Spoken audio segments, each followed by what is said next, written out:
साबित करूंगा ना। और साबित करने के लिए योर ऑनर मैं कटघरे में बुलाना चाहूंगा विनायक टायर सर्विस के गजानन नायक को। गजानन, रवि के टैक्सी का टायर कैसे पंक्चर हुआ था? साहब 4 कीलें उसमें घुसी हुई थी, एकदम नई। 4 नई कील चमकती हुई ऐसी? हाँ साहब, वैसे कीलें। कितने साल से पंक्चर बना रहे हो तुम? 9 साल से साहब। और अपने 9 साल के तजुर्बे में आपने कितनी बार देखा है कि ऐसी 4 नई चमकती हुई कील के कारण टायर पंक्चर हुआ? नहीं साहब, अभी तक तो नहीं। आपने कभी नहीं देखा। उसका कारण यह है योर ऑनर, क्योंकि वो 4 कील रास्ते पे पड़ी हुई नहीं थी, रास्ते पर डाली गई थी।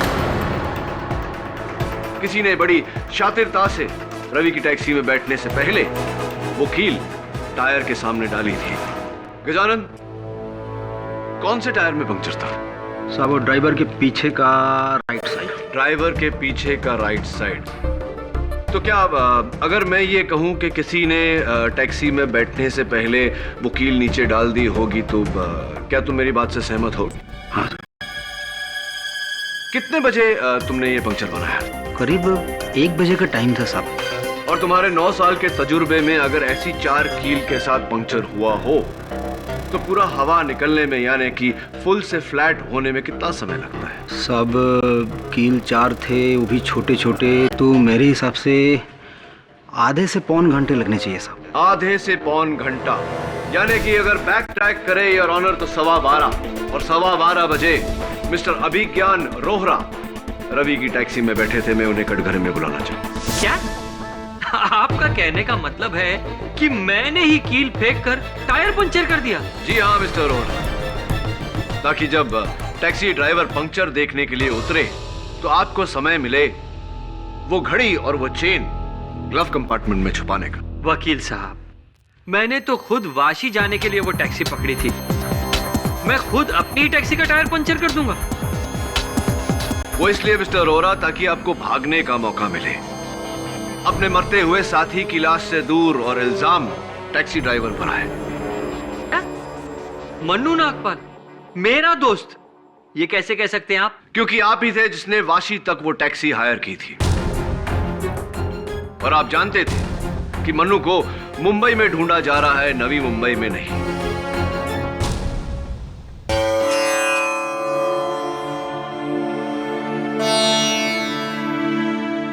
पापा, 1.5 दिन पहले आप इस घर में विराजमान हुए थे। आज आपके विसर्जन का समय है, लेकिन मैं आपको जाने नहीं दूंगी। विघ्न करता हूं ना आप, मुश्किलों को दूर करने वाले। आज मेरे जीवन की सबसे बड़ी मुश्किल मेरे सामने खड़ी है। कसम है मुझे मेरे बच्चों की, जब तक मेरे जीवन से ये मुश्किल आप दूर नहीं कर देते, मैं आपका विसर्जन नहीं करूंगी। नहीं जाने दूंगी इस घर से, नहीं जाने दूंगी।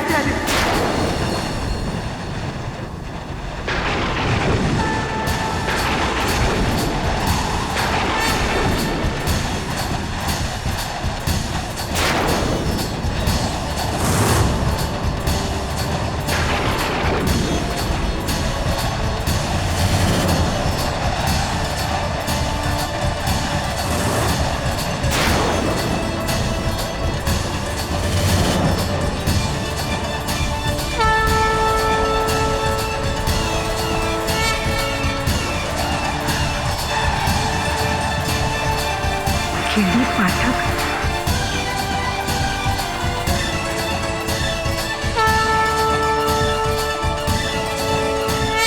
मिसेस बिली मौर्या, ईद और गणेश चतुर्थी एक साथ आई, मतलब मुंह डबल मीठा।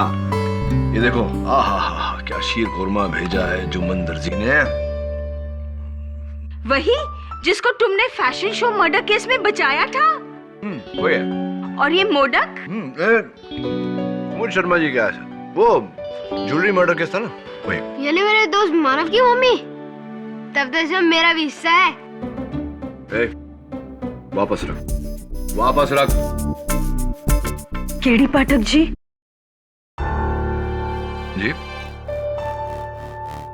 माफ कीजिए, बिना टाइम लिए आपसे मिलने चली आई। दरअसल मैं बड़ी मुश्किल में हूँ साहब। ले, सबके साथ शेयर करके खा जा, वहां बैठ के। नहीं, जब तक मेरे पति घर नहीं आ जाते मैं इन्हें प्रसाद खाने नहीं दूंगी। मिसेस बिलमोरिया, आओ बच्चों, बैठो। बैठिए। बताइए, कौन है आपके पति? कहाँ है वो? जी, रविकांत विचारे अपनी खुद की टैक्सी चलाते हैं, लेकिन 2 दिन से वो जेल में है, मर्डर के केस में।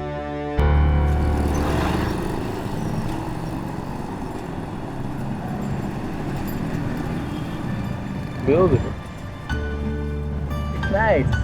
Sir, you come मुंबई सही टाइम पे। Now it's गणेश उत्सव, हमारा सबसे प्यारा भगवान।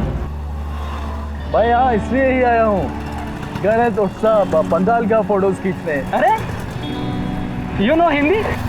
या भाई ब्रिटिश फोटोग्राफर हूँ और London daily newspaper London times के लिए भी काम करता हूँ। मैं हर साल आता हूँ। क्या बात है साहब, मतलब आप इतनी दूर से?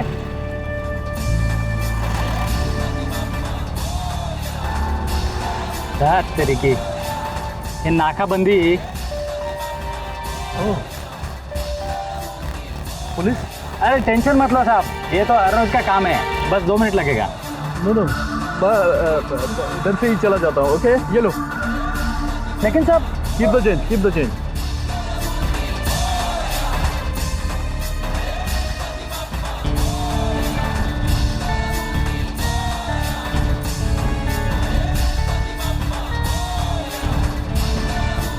शिंदे, रोक उसको, रोक, पकड़। टैक्सी वाले कहाँ भाग रहे? साहब घर जा रहे हैं साहब। कहाँ से?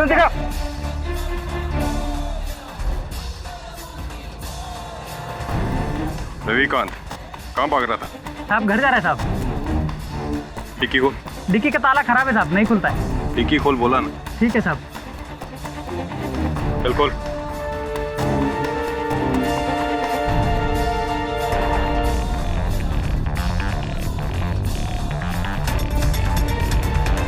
शिंदे,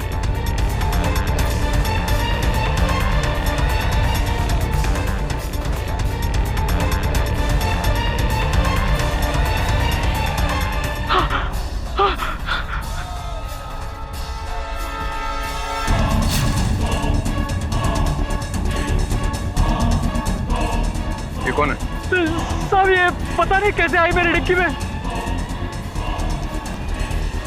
तो मर चुका है। साहब मैंने नहीं मारा इसको।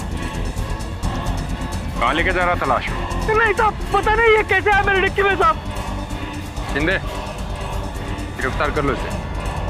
मैं समझा ही नहीं रवि, तुम कह रहे हो कि तुम उस आदमी को जानते भी नहीं, और मुझे यकीन है कि तुमने उसे नहीं मारा, तो फिर उसकी लाश तुम्हारी टैक्सी में कैसे आई? मेरे को पता नहीं साहब, आयशप्पा, मैंने उस आदमी को नहीं मारा। मेरे को बचा लो साहब, मैं आपके आगे हाथ जोड़ता हूँ, मेरे को बचा लो। हौसला रखो, मैं अपनी पूरी कोशिश करूंगा। वैसे आप मेरे पास कैसे आ गई? किसने भेजा आपको?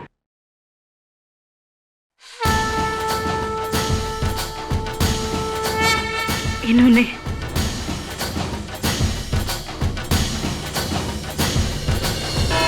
रविकांत विचारे, तो तुम्हारा कहना है कि 2 सितंबर को तुम्हारी टैक्सी MH02JS 393 में से जो लाश बरामद हुई, उसके बारे में ना तो तुम जानते हो और ना ही तुमने उसे मारा, तो फिर वो लाश डिक्की में आई कहां से?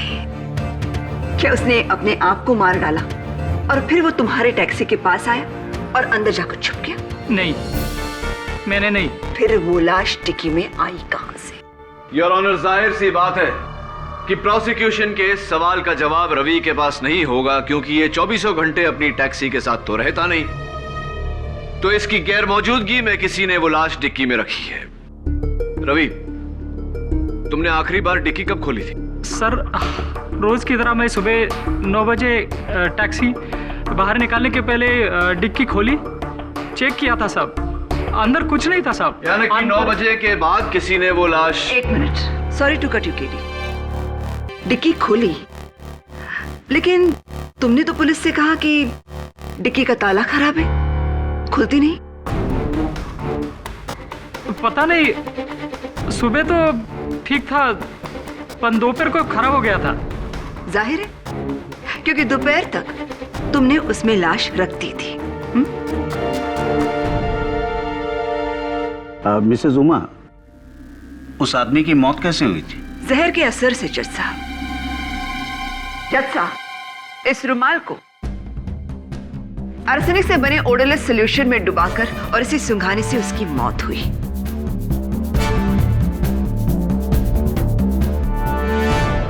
इस शीशी में वो जहर है। पुलिस को ये शीशी उस टैक्सी के ड्राइवर सीट के नीचे मिली, यानी कि कत्ल का हथियार। साहब देवा शपथ मुझे नहीं पता, ये शीशी मेरे सीट के नीचे कैसे आई? एंड योर ऑनर, इस शीशी और रुमाल दोनों पर रवि की उंगलियों के निशान मौजूद नहीं है। जाहिर है, शीशी पर से उंगलियों के निशान मिटा दिए गए हैं और कपड़े पर निशान आते नहीं। इतना तो तुम्हें पता होना चाहिए केडी पाठक।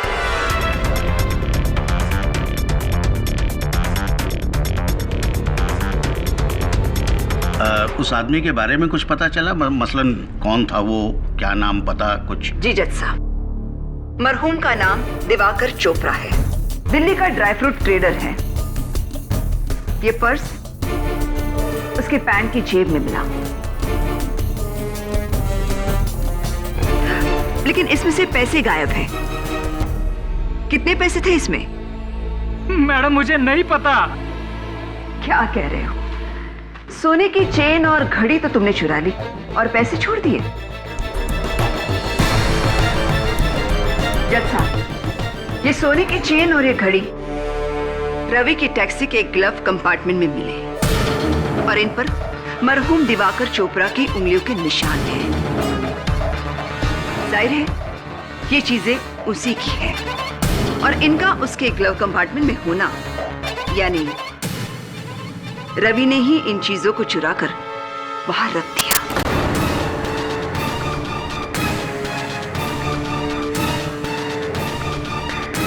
कत्ल से पहले या कत्ल के बाद? माँ बाप मेरे को नहीं पता। ये चैन, ये घड़ी। तुम्हें पता क्या है रवि? हाँ, इतना तो पता है ना कि तुम्हें अदालत किस लिए लाया गया है, या नहीं पता? नहीं पता है तो मैं तुम्हें बता देती हूँ। तुम्हें लालच आ गया और तुमने अपने निहत्थे पैसेंजर को मारकर उसे लूटा और उसकी लाश तुम ठिकाने लगाने ही जा रहे थे। I object, your honor। एक सोने की चेन और एक घड़ी के लिए रवि जैसा ईमानदार टैक्सी ड्राइवर अपनी बरसों की मेहनत, अपनी रोजी रोटी और अपने परिवार को दांव पर नहीं लगाएगा। क्यों केडी? क्या इससे पहले कभी किसी टैक्सी ड्राइवर ने कोई जुर्म नहीं किया पैसों के लिए? जज साहब, आज से 12 साल पहले इसी अदालत में मैंने एक केस लड़ा था और जीता भी। Case number 324/99, Jagat Ram Tiwari versus state of Maharashtra, जहां जगत नाम के टैक्सी ड्राइवर को उम्र कैद की सजा हुई थी क्योंकि उसने अपने पैसेंजर के साथ लड़ाई करके उसे छुरा मारा था। कत्ल की वजह 20 रुपए का छुट्टा नहीं था टैक्सी वाले के पास। 20 रुपए। जब 20 रुपए के लिए एक टैक्सी ड्राइवर अपनी रोजी रोटी कत्ल करके दांव पर लगा सकता है, वहां ये घड़ी और सोने की चेन कम से कम 2.5 लाख की होंगी। Silence in the court, please. 2.5 lakh, जो उस कर्जे की रकम है जो रविकांत ने अपने खोली के लिए ली है।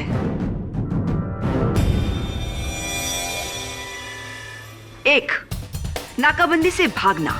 2, टैक्सी से लाश का मिलना। 3, टैक्सी से कत्ल का औजार मिलना। 4, चोरी की घड़ी और सोने की चेन। 5, कर्जे की रकम।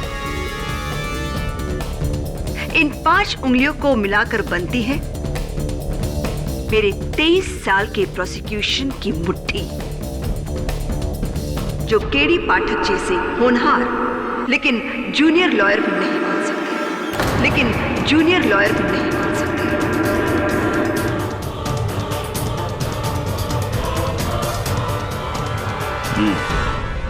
प्रोसिक्यूशन का केस बहुत ही मजबूत है केडी। मजबूत है योर ऑनर, लेकिन अटूट नहीं। और उसकी वजह यह है कि इस जुर्म का कोई चश्मदीद गवाह नहीं। जाहिर सी बात है कि किसी ने यह कत्ल किया और उसके बाद लाश को रवि की टैक्सी की डिक्की में छुपाया। किसने? यही तो पता लगाना है योर ऑनर। उस दिन सवेरे 9 बजे से दोपहर के 3 बजे तक रविकांत की टैक्सी में 3 लोगों ने सवारी की। मैं उन्हें कटघरे में बुलाना चाहता हूं ताकि वो इस केस पे रोशनी डाल सके। क्या तीनों विटनेस मौजूद हैं? अनफॉर्चुनेटली योर ऑनर, बड़ी मुश्किल से सिर्फ 2 लोगों का पता चल पाया है, तीसरा अब भी लापता है। सबसे पहले मैं बुलाना चाहूंगा रविकांत के उस दिन की पहली पैसेंजर को, जिन्होंने अंधेरी से बैंड्रा कुर्ला तक टैक्सी ली, मिस सविता झाला। साहब, यही लड़की थी साहब। उस दिन मैं टैक्सी को साइड में पार्क करके होटल में चाय पीने गया था।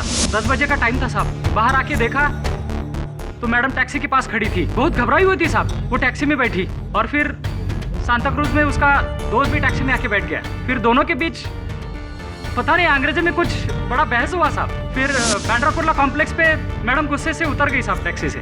उसका दोस्त भी उसके बाद उतरा। हाँ तो मिस झाला, मैं आपसे जानना चाहूंगा कि आपको याद है वो उस टैक्सी की डिक्की खुली हुई थी उस समय? कौन सी टैक्सी? कैसी डिक्की? और मैं इसकी टैक्सी में कब बैठी?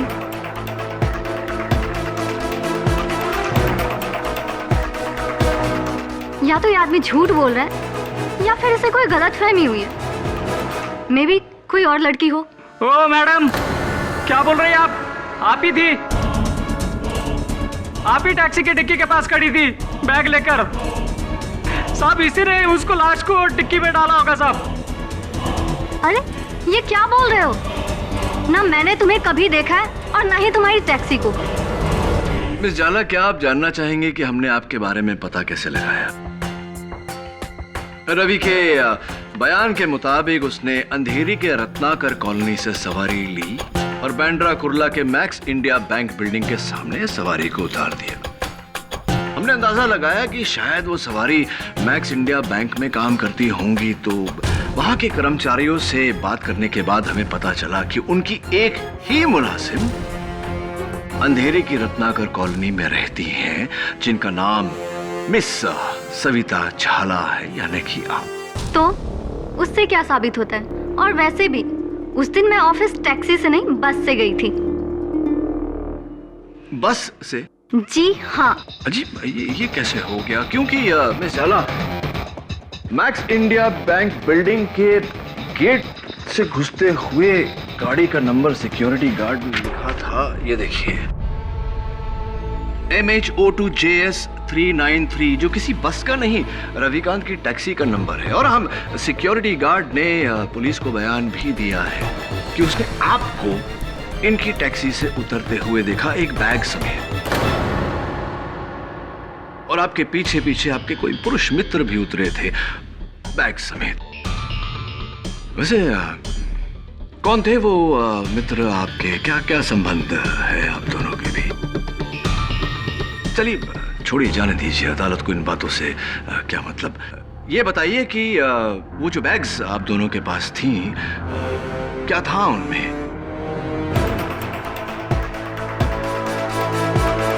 कहीं ऐसा तो नहीं कि आप दोनों का जाती सामान था उसमें और आप दोनों एक दूसरे के साथ भागना चाहते थे?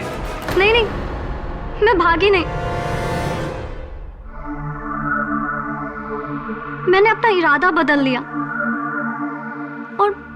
और मैंने आमोद को भी समझाया कि मैं अपने पेरेंट्स के अगेंस्ट नहीं जा सकती, और हमारे बीच लड़ाई भी हुई, इसलिए मैं भागने के बदले ऑफिस उतर गई। घबरा मत सरिता, तुम अदालत में इसलिए झूठ बोल रही हो क्योंकि तुम नहीं चाहती कि तुम्हारे घर वाले इस बात को जाने कि तुम उस लड़के के साथ घर से भागने की सोच रही थी।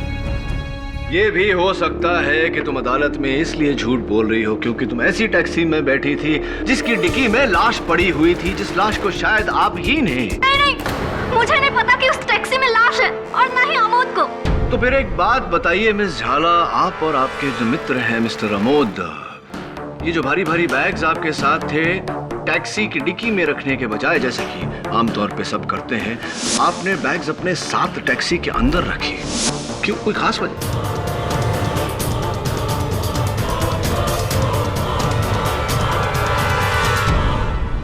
जी, इसका मेरे पास कोई जवाब नहीं है। मेरे सवाल का जवाब शायद ये है मिस झाला कि आप जानती थी कि उस टैक्सी की डिक्की में लाश है जो शायद आपने या आपके मित्र अमोद ने वहां रखी। योर ऑनर, अंधेरे ईस्ट की रत्नाकर कॉलोनी जहां से सविता बैठी और सैंताक्रूज स्टेशन जहां अमोद बैठे, दोनों ही बहुत बिजी एरियाज है। जरा सोचिए, क्या ये पॉसिबल है एक भारी सी लाश ढोकर कोई डिक्की में रखे और किसी को पता भी ना चले? मैं प्रोसिक्यूशन की बात से सहमत हूँ। मिस सविता की घबराहट उनकी जाती कारणों से होगी। लाश अगर टैक्सी में आई होगी तो इस सवारी के बाद। तुम्हारे पास कोई और गवाह है KD? Yes your honour, Ravikant की अगली सवारी जो टैक्सी में अपना सेलफोन भूल गए थे, जिसके जरिए हमने उनको ट्रेस किया, मिस्टर अभिज्ञान रोहरा। मुझे मालूम था मुझे। तेरी तो टैक्सी का नंबर देखते ही मुझे डाउट हो गया था कि साली पनौती है मेरे लिए। पूरा दिन खराब हो गया तेरे चक्कर में, ऊपर से तूने मेरा मोबाइल भी चुरा लिया, और अब यहाँ खड़ा हूं मैं कटघरे में तेरी वजह से। मिस्टर रोहरा, आपके इस रिकैप के लिए मैं आपका शुक्रिया अदा करता हूं। Thank you. चलिए अब ये बताइए कि आपने रविकांत की टैक्सी कब पकड़ी, कहां से कहां तक? क्या कब और कहां तक के लिए वकील साहब, 12 साढ़े 12 बजे का टाइम था। मैंने इसकी टैक्सी बैंड्रा रेक्लेमेशन से पकड़ी और इससे कहा कि मुझे वाशी जाना है, नवी मुंबई। क्यों वाशी? क्यों वाशी? क्यों मतलब क्या वकील साहब? अरे भाई, मेरी फैक्ट्री है वहां पर। तो फिर आप तकरीबन 1 बजे बीच रास्ते में यानी कि सायन में ही उतर गए। क्यों उतर गए? उतरा नहीं वकील साहब, सायन पर ही इसकी खटारा टैक्सी का टायर पंचर हो गया।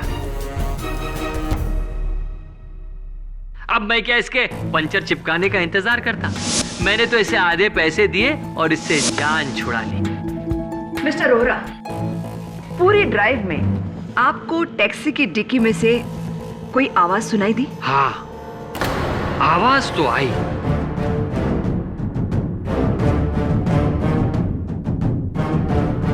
बल्कि इसकी खटारा टैक्सी के तो चारों तरफ से आवाज आ रही थी मुझे। अरे अंजर पंजर ढीले हो गए इसके खटारा के, इसलिए मैं तो खुशी खुशी जान छुड़ा ली। और इसी खुशी में आपका सेल फोन, आपका मोबाइल फोन जो है वो टैक्सी की सीट पर ही रह गया। हाँ, और इसने मेरा फोन मुझे लौटाया भी नहीं। वो तो अच्छा हुआ वकील साहब जो आपका मुझे फोन आ गया और मेरा सेल मुझे वापस मिल गया। Point to be noted your honour, Ravikant बेचारे का फोन वापस ना करना बेईमानी की निशानी है। मैडम, मैंने फोन को देखा तक नहीं, सही शपथ। एक बात बताइए मिस्टर रोहरा, आप तो टैक्सी की बैक सीट पर बैठे थे। हाँ, तो फिर ऐसा कैसे हुआ कि पुलिस को आपका फोन टैक्सी की फ्रंट सीट पर से मिला? हाँ, कहीं ऐसा तो नहीं कि आप सीट के ऊपर ऐसे झुके थे आगे की तरफ, ग्लव बॉक्स तक पहुंचने के लिए? मिस्टर पाठक, फोन आगे की सीट पर इसलिए था क्योंकि रविकांत ने उसे अपने पास रखा था। हाँ, इसी ने रख लिया होगा, चोर कहीं का। और अब तो खूनी भी। रविकांत ने खून किया, घड़ी चुराई, चेन चुराई, मोबाइल चुराया। This is absolutely ridiculous. Mister Rohra, ये कमर में पट्टा, क्या आपके कमर में प्रॉब्लम है? नहीं, गर्दन में प्रॉब्लम है। ऑर्डर ऑर्डर मिस्टर रोहरा, सवाल का जवाब सीधे तरीके से दीजिए। जज साहब, मालिक, अगर मैंने पट्टा कमर में बांधा है तो तकलीफ भी कमर में ही होगी ना। नहीं, अगर आपको थोड़ा भी डाउट है तो आप मेरी मेडिकल रिपोर्ट चेक कर सकते हैं। देख चुके हैं। फिर? और उनमें यही लिखा है कि मिस्टर रोहरा ना तो झुक सकते हैं और ना ही भारी बोझ उठा सकते हैं। फिर मिस्टर रोहरा, आपने दिवाकर चोपड़ा की 80 किलो की भारी लाश उठाई कैसे? ये क्या कह रही हैं आप? ये तो मुझसे नामुमकिन है। एग्जैक्टली। जज साहब, मिस्टर रोहरा का डिक्की में लाश रखना नामुमकिन है। लाश तो सुबह से ही डिक्की में मौजूद थी।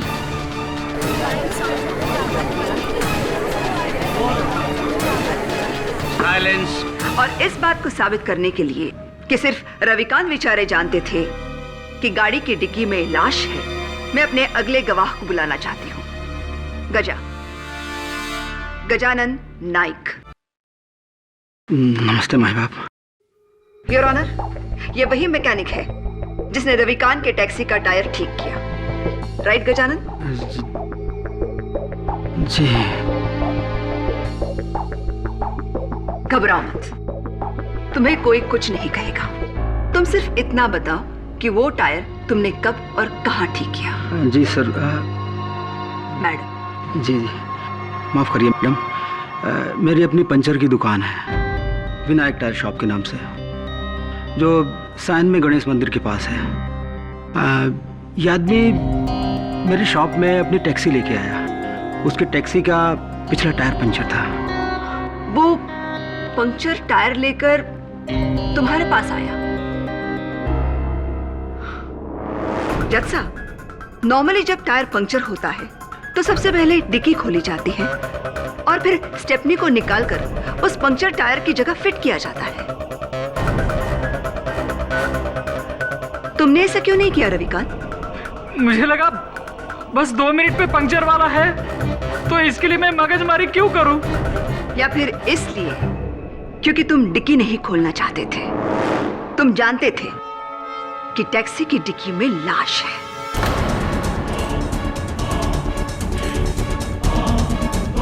गजानन, जाहिर है तुमने तो डिक्की खोली होगी जैक निकालने के लिए। नहीं नहीं मैडम, इसने मुझे रोक दिया। इसने कहा कि मेरी डिक्की का लॉक खराब है, खुलेगा नहीं। तो फिर मैंने अपने जैक से गाड़ी को ऊपर उठाया। इसने तुम्हें भी डिक्की खोलने नहीं दी? माँ बाप, मेरा यकीन कीजिए, वो लॉक पहले से ही खराब था। तुम्हारा नसीब खराब है रविकांत, जो तुम्हारा जुर्म पकड़ा गया। ना तो तुमने खुद डिक्की खोली, ना किसी को खोलने दी, क्योंकि तुम जानते थे कि उस डिक्की में लाश है। नहीं, मुझे नहीं पता था। तो फिर वो लाश आई कहां से? जादू से? बताओ रविकांत, लाश आई कहां से? Calm down Mrs Dixit, calm down. Your honour, Ravikant ने हमें बताया कि उस दिन इसकी टैक्सी में 3 लोगों ने सवारी की।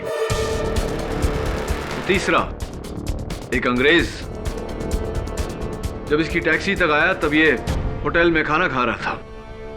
टैक्सी के आसपास कोई नहीं था। उस अंग्रेज का कुछ अता पता है तुम्हारे पास? योर ऑनर, टैक्सी में बैठने से पहले कोई अपना कांटेक्ट नंबर नहीं देता। उसे कैसे तलाश करूं? ये तुम्हारा प्रॉब्लम है केडी। या तो उस आदमी को ट्रेस करके इस कत्ल से जोड़ना होगा तुम्हें, या फिर इसमें हार माननी होगी। घबराओ मत केडी, अपने सीनियर से हारने में कोई शर्म की बात नहीं।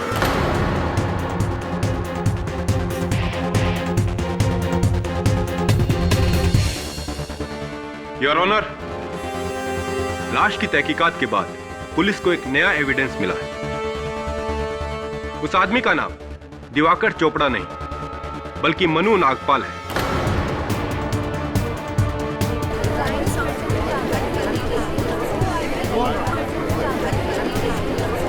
साइलेंस।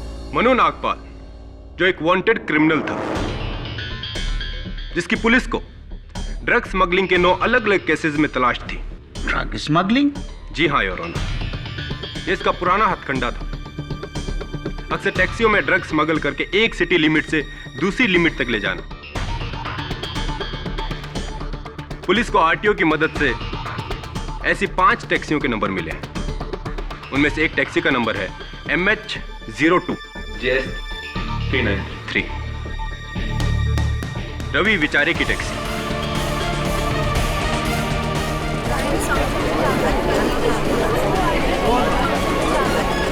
साइलेंस।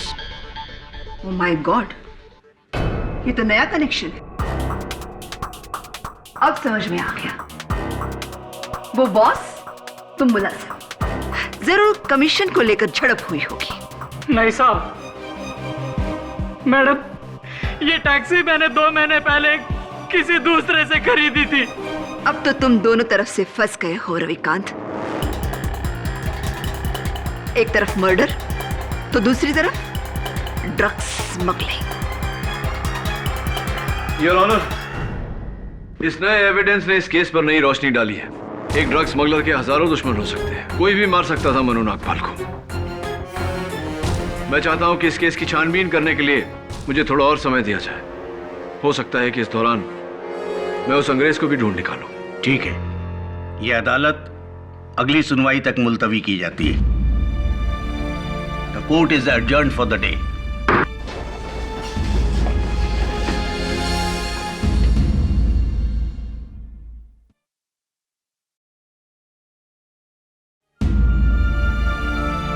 मानसी, तू मेरी बात मान, जिद मत कर। गणपति महाराज का विसर्जन कर दे। नहीं, जब तक वे मेरा विघ्न दूर नहीं करते मैं विसर्जन नहीं करूंगी। अब ये मेरे भगवान की परीक्षा है।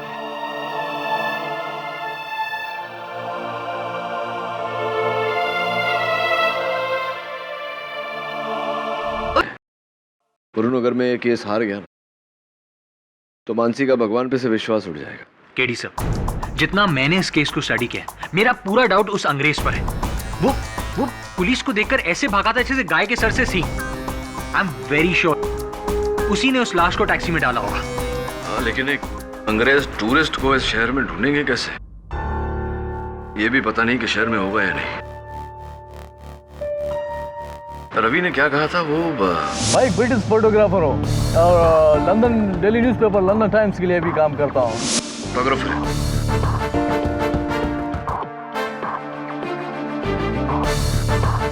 अभी तक तो छप गई होगी वो तस्वीरें।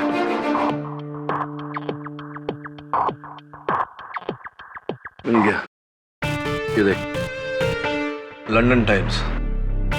फोटोग्राफर का नाम Javed Smith.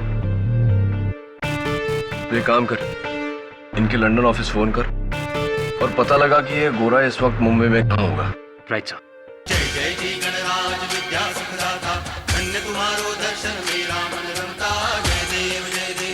Your honour, mister Javed Smith एक ब्रिटिश फोटोग्राफर है और इस केस की आखिरी घड़ी रविकांत के टैक्सी की उस दिन की आखिरी सवारी। तो मिस्टर स्मिथ, और ये हिंदी बोल लेते हैं आप?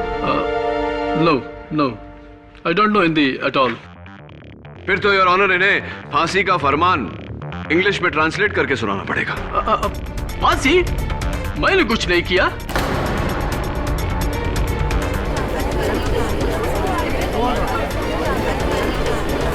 ऑर्डर। हाँ, आपने कुछ नहीं किया, लेकिन बड़ी तेजी से 30 सेकंड में आप हिंदी सीख गए। क्या माइंड है आपका?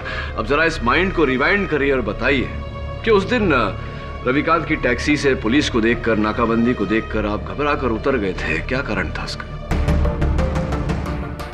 नहीं, मुझे लेट हो रहा था। तो मैं वहां से पैदल गया। आपका ये बैकपैक पुलिस ने आपके होटल रूम से बरामद किया तो उसके पॉकेट से कुछ बू आ रही थी और लैब टेस्टिंग से पता चला है योर ऑनर की वो बदबू चरस की थी। इसके बारे में आप क्या कहना चाहेंगे? Yes, you are right. मेरे बैग में चरस था।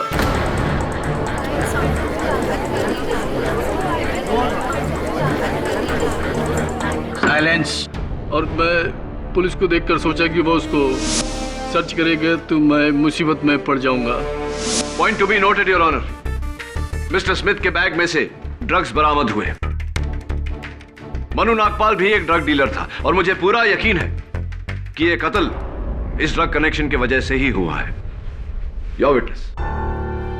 नो नो, आई स्वेयर, मैं ऐसे किसी आदमी को नहीं जानता। डोंट वरी मिस्टर स्मिथ, मुझे आप पर पूरा यकीन है और बहुत जल्द अदालत को भी होगा।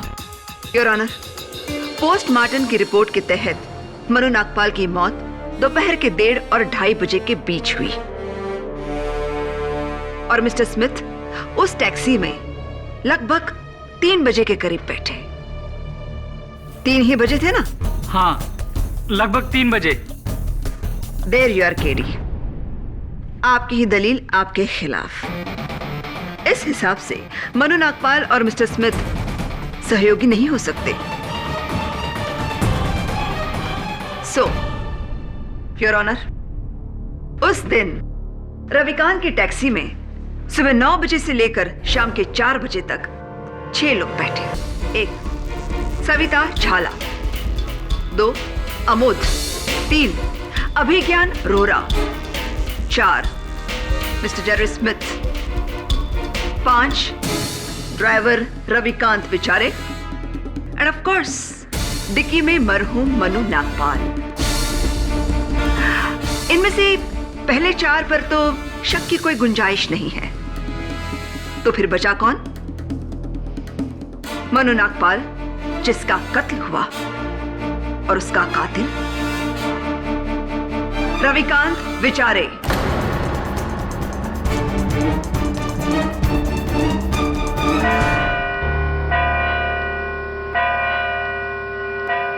The court is adjourned for the day.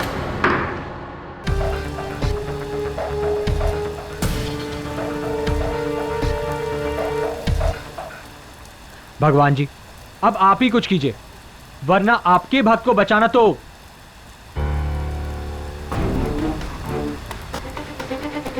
चाबी?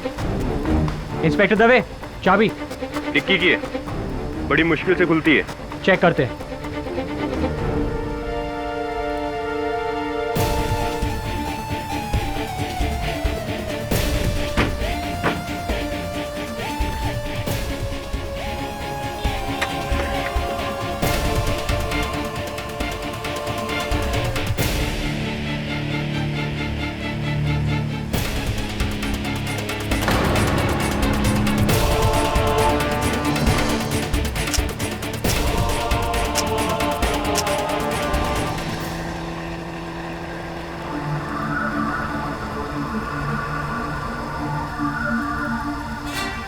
डैम, फिर से पंक्चर। विनायक टायर शॉप, ये तो वही टायर शॉप है जहां पर रवि की गाड़ी ठीक हुई थी। ये गणपति बप्पा मोरया। अरे भाई सुनो, तुम वही हो ना जिसने वो टैक्सी ड्राइवर रवि बेचारे के केस में गवाही दी थी? हाँ साहब, लेकिन आपको कैसे पता साहब? इतना घबरा क्यों रहे? यहाँ साहब अपन पुलिस कोर्ट कचहरी के चक्कर में नहीं पड़ना चाहता साहब। समझ सकता हूँ तेरी प्रॉब्लम।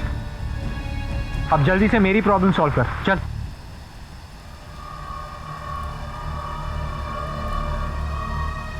हेलो साहब। तो ये है फसाद की जड़, एक कील। आप तो लगी हो साहब कि आपके टायर से 1 कील मिला साहब। जो रवि है ना टैक्सी वाला, उसके टायर से 4 कीलें मिली साहब। 4 कील? वो भी एकदम नहीं। 4 कील एक साथ, वो भी नहीं। Ganpati Bappa, love you. Your honour, ये कुछ तस्वीरें हैं रविकांत के टैक्सी के डिक्की के अंदर के हिस्से की, जहां लगे हुए खरोचों से साफ जाहिर होता है कि किसी ने डिक्की को अंदर से खोलने की कोशिश की थी इस स्क्रूड्राइवर का इस्तेमाल करके।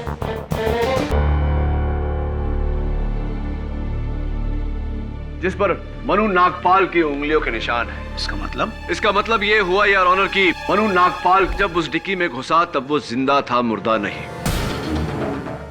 और एक पॉइंट पर उसने डिक्की से बाहर निकलने की कोशिश की, लेकिन बाहर के शोर के कारण रविकांत उसकी आवाज को सुन नहीं पाया। अब सवाल यह है यार ऑनर कि मनु नागपाल उस डिक्की में घुसा क्यों? वो शहर छोड़कर भागना चाहता था, और पब्लिक ट्रांसपोर्ट यानी टैक्सी से बेहतर सवारी और क्या हो सकती है? तो मनु ने खुद टैक्सी रोकी, रविकांत से कहा कि टैक्सी की डिक्की खोलो, मुझे उसमें छुपना है। मिसेस दीक्षित, पूरी बात समझने के लिए पूरी बात सुन लेनी चाहिए। योर ऑनर, जैसा कि मैं कह रहा था, मन्नू का कोई साथी था जिसने टैक्सी में बैठने से पहले रवि को बातों में उलझाया और मन्नू को समय मिला कि वो डिक्की का ताला तोड़ के उसके अंदर जाकर छिप जाए। अब ये भी बताओ कि वो साथी कौन था? जाहिर सी बात है प्रोसिक्यूटर साहिबा कि उस दिन रवि की टैक्सी में जिन लोगों ने सवारी की थी उन्हीं में से ही कोई एक होगा। तो तुम्हारा कहना है कि मनु शहर से भागने के लिए रविकांत की टैक्सी की डिक्की में छुपा, फिर उसने रुमाल लिया, अपने चेहरे पर लगाया और अपने आप को मारने की कोशिश की। प्रोसिक्यूटर साहिबा, आपकी आधी बात सच है और आधी बात गलत। हाँ, मनु ने खुद अपने चेहरे पर रुमाल लगाया था। उसका कारण यह है योर ऑनर कि मनु को धूल से एलर्जी थी और डिक्की में धूल से बचने के लिए उसने ऐसा किया था, यह जाने बिना कि उसके साथी ने पहले से ही वो रुमाल जहरीले सॉल्यूशन में डुबो दिया। थियरी अच्छी है लेकिन प्रैक्टिकल नहीं। साबित कैसे करोगे? साबित करूंगा ना, और साबित करने के लिए योर ऑनर मैं कटघरे में बुलाना चाहूंगा विनायक टायर सर्विस के गजानन नायक को। गजानन, रवि के टैक्सी का टायर कैसे पंक्चर हुआ था? साहब, 4 कीलें उसमें घुसी हुई थी, एकदम नई। 4 नई कील चमकती हुई ऐसी? हाँ साहब, वैसे कील है। कितने साल से पंक्चर बना रहे हो तुम? 9 साल से साहब। और अपने 9 साल के तजुर्बे में आपने कितनी बार देखा है कि ऐसी 4 नई चमकती हुई कील के कारण टायर पंक्चर हुआ? नहीं साहब, अभी तक तो नहीं। आपने कभी नहीं देखा? उसका कारण यह है योर ऑनर क्योंकि वो 4 कील रास्ते पे पड़ी हुई नहीं थी, रास्ते पर डाली गई थी। किसी ने बड़ी शातिरता से रवि की टैक्सी में बैठने से पहले वो कील टायर के सामने डाली थी। गजानन, कौन से टायर में पंक्चर था? साहब, वो ड्राइवर के पीछे का राइट साइड। ड्राइवर के पीछे का राइट साइड। तो क्या अगर मैं ये कहूं कि किसी ने टैक्सी में बैठने से पहले वो कील नीचे डाल दी होगी तो क्या तुम मेरी बात से सहमत होगी? हाँ। कितने बजे तुमने ये पंक्चर बनाया? करीब 1 बजे का टाइम था साहब। और तुम्हारे 9 साल के तजुर्बे में अगर ऐसी 4 कील के साथ पंक्चर हुआ हो तो पूरा हवा निकलने में यानी कि फुल से फ्लैट होने में कितना समय लगता है? सब कील 4 थे, वो भी छोटे छोटे, तो मेरे हिसाब से आधे से पौन घंटे लगने चाहिए साहब। आधे से पौन घंटा, यानी कि अगर बैक ट्रैक करे योर ऑनर तो 12:15 और 12:15 बजे मिस्टर अभिज्ञान रोहरा रवि की टैक्सी में बैठे थे। मैं उन्हें कटघरे में बुलाना चाहूँ। क्या आपका कहने का मतलब है कि मैंने ही कील फेंक कर टायर पंचर कर दिया? जी हाँ मिस्टर रोहरा, ताकि जब टैक्सी ड्राइवर पंक्चर देखने के लिए उतरे तो आपको समय मिले वो घड़ी और वो चेन ग्लव कंपार्टमेंट में छुपाने का। वकील साहब, मैंने तो खुद वाशी जाने के लिए वो टैक्सी पकड़ी थी। मैं खुद अपनी टैक्सी का टायर पंचर कर दूंगा। वो इसलिए मिस्टर रोहरा ताकि आपको भागने का मौका मिले, अपने मरते हुए साथी की लाश से दूर, और इल्जाम टैक्सी ड्राइवर पर आए। मन्नू नागपाल मेरा दोस्त, ये कैसे कह सकते हैं आप? क्योंकि आप ही थे जिसने वाशी तक वो टैक्सी हायर की थी, और आप जानते थे कि मन्नू को मुंबई में ढूंढा जा रहा है, नवी मुंबई में नहीं।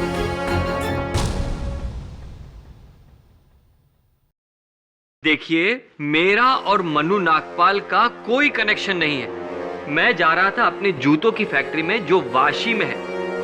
आप चाहे तो मेरे स्टाफ से पता कर सकते हैं। पूछा हमने, और आपके स्टाफ का साइंड स्टेटमेंट है जज साहब की टेबल पर, जो ये कहता है कि आप उस दिन अपने फैक्ट्री गए ही नहीं।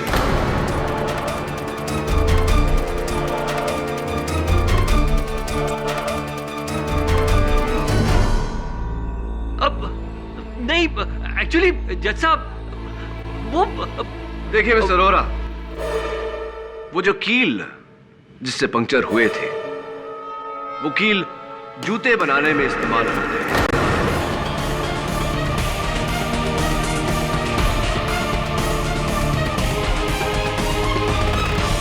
बिल्कुल वैसे ही कील आपकी फैक्ट्री में भी इस्तेमाल होते हैं मिस्टर रोहरा। आपका खेल खत्म हो गया। आप जुर्म कबूल करते हैं या मैं जज साहब को वो तस्वीरें दिखाऊं? मैं आपसे कितनी बार कहूं कि मैं उससे नहीं जानता था। आप मनु नागपाल को नहीं जानते? जी नहीं। कभी नहीं मिले? नहीं। ये कुछ तस्वीरें हैं योर ऑनर। मिस्टर रोहरा और मिस्टर मनु नागपाल की एक साथ में ड्रिंक लेते हुए।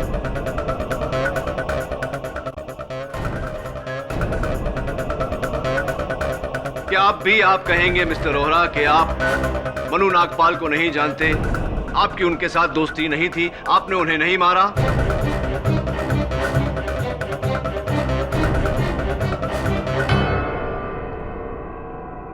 हाँ,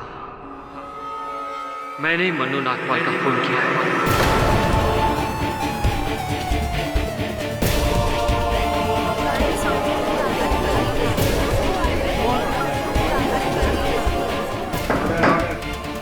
लेकिन मनु नागपाल और रोहरा की तस्वीरें कहाँ हैं?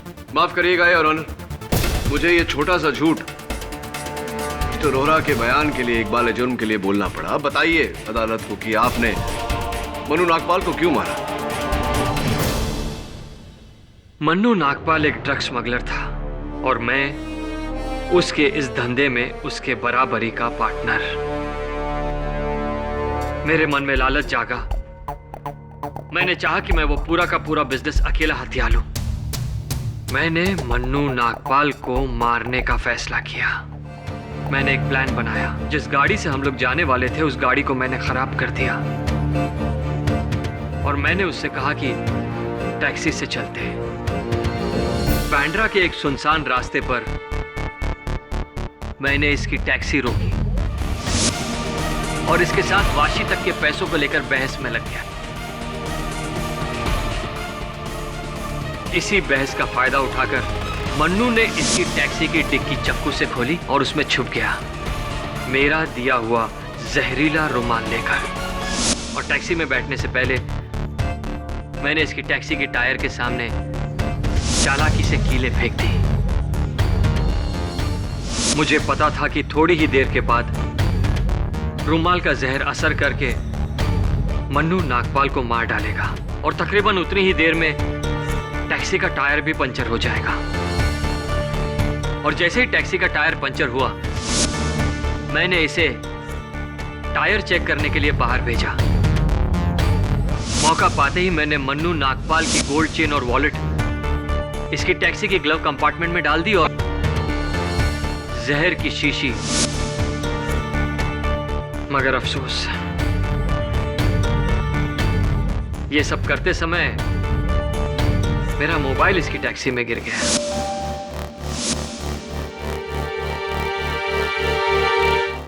यह अदालत अभिज्ञान रोहरा को मनु नागपाल के कत्ल के जुर्म में दोषी पाते हुए हिरासत में लेने का हुक्म देती है और रविकांत बेचारे को बाइज्जत बरी करती है।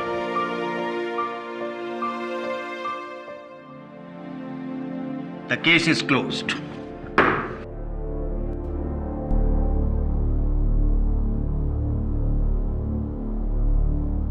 Congratulations kid. थैंक यू, बहुत बहुत बधाई हो। अरे क्या हमारे लिए आप भगवान हो। ऐसा मत बोलिए, नहीं तो वो मुझसे रूठ जाएंगे। वैसे भी ये केस तो बाप्पा ने ही सॉल्व किया है। पापा ने? वो कैसे? हाँ आप देखिए ना, मेरे असिस्टेंट की बाइक बिल्कुल गणेश मंदिर के सामने खराब हुई और सबसे अहम गवाह इस केस के गजानंद विनायक टायर सर्विस वाले,